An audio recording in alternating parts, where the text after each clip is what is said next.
रात के 2 बज रहे हैं। पूरा शहर सो चुका है, लेकिन आपके दिमाग में एक तूफान सा चल रहा है। कल एक ज़रूरी प्रेज़ेंटेशन या कोई महत्वपूर्ण मुलाकात। आप सोने की कोशिश करते हैं और तभी आपका दिमाग भविष्य का एक डर सामने रख देता है। अगर मैं वहाँ सब भूल गया तो? बस यहीं से शुरू होता है इंसानी मस्तिष्क का सबसे खतरनाक मानसिक जाल।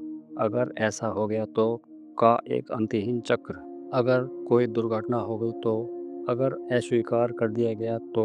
मनोविज्ञान में इस मानसिक प्रवृत्ति को उस अवस्था के रूप में समझा जाता है जिसमें मस्तिष्क बिना किसी ठोस प्रमाण के भविष्य के सबसे बुरे परिणाम को सच मान लेता है। इस वीडियो में आप आगे जानेंगे कि यह मानसिक चक्र आपके दिमाग पर कैसे हावी होता है और 3 रिसर्च बेस्ड तरीके जिन्हें अपनाकर आप इस चक्र से बाहर निकल सकते हैं। जब आप खुद से क्या होगा अगर वाले सवाल पूछते हैं तो आपके दिमाग का एक हिस्सा जो डर और खतरे को संभालता है, जिसे एमिगडाला कहते हैं, वह सक्रिय हो जाता है। दिमाग में कोर्टिसोल तनाव हार्मोन और एड्रेनालिन शरीर में तुरंत सतर्कता पैदा करने वाला हार्मोन रिलीज होता है।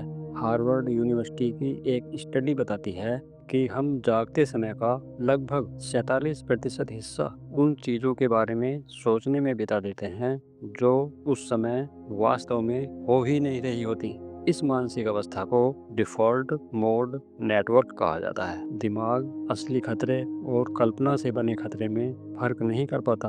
अगर ऐसा हो गया तो यह सोच आपके दिल की धड़कन उसी तरह बढ़ा देती है जैसे सामने सच में कोई खतरा हो। हजारों साल पहले कुरुक्षेत्र में अर्जुन का मन भी इसी तरह के मानसिक चक्र में उलझ गया था। तब श्री कृष्ण ने अर्जुन को एक सरल बात समझाई थी कि ध्यान कर्म पर रखो, फल की चिंता मत करो। आज की साइकोलॉजी इसी समझ को माइंडफुलनेस यानी वर्तमान में सजग रहने की क्षमता और कॉग्निटिव रिसोर्स मैनेजमेंट यानी मानसिक ऊर्जा का सही उपयोग कहती है। पेन स्टेट यूनिवर्सिटी और यूनिवर्सिटी ऑफ कैलिफोर्निया बर्कले इसकी एक रिसर्च बताती है कि हमारी लगभग 91% चिंताएं कभी सच नहीं होती। इसका मतलब यह है कि हम अपनी मानसिक ऊर्जा उन आशंकाओं पर खर्च कर देते हैं जो कभी वास्तविकता में बनती ही नहीं।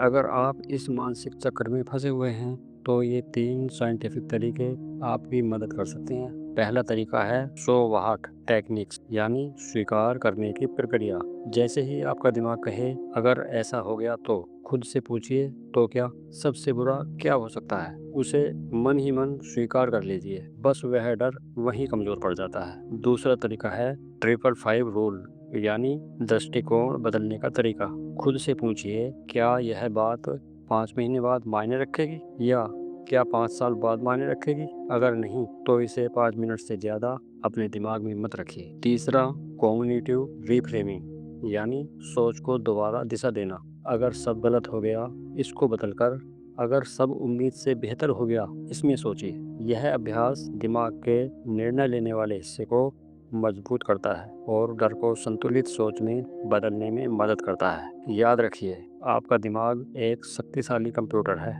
जैसा इनपुट देंगे वैसा ही आउटपुट मिलेगा। डर भरेंगे तो चिंता बढ़ेगी। आप भविष्य के लेखक हैं, उसके कैदी नहीं। अगली बार जब क्या होगा अगर की सोच शुरू हो तो बस थोड़ी देर रुकिए, एक गहरी सांस लीजिए और खुद को इस पल में वापस लाइए। अगर इस वीडियो ने आपकी जरा सी भी सोच बदली हो तो कमेंट में ब्रेक द लूप लिखिए। इस विषय से जुड़े सारे वीडियो देखने के लिए हमारे प्लेलिस्ट का लिंक डिस्क्रिप्शन में दिया गया है। ज़रूर फ़ायदा उठाएं। अगर आपको यह जानकारी उपयोगी लगी हो तो चैनल को लाइक करें, सब्सक्राइब करें और इसे अपने उस दोस्त तक ज़रूर पहुंचाएं जिसकी रातों की नींद ओवर थिंकिंग ने छीन ली हो।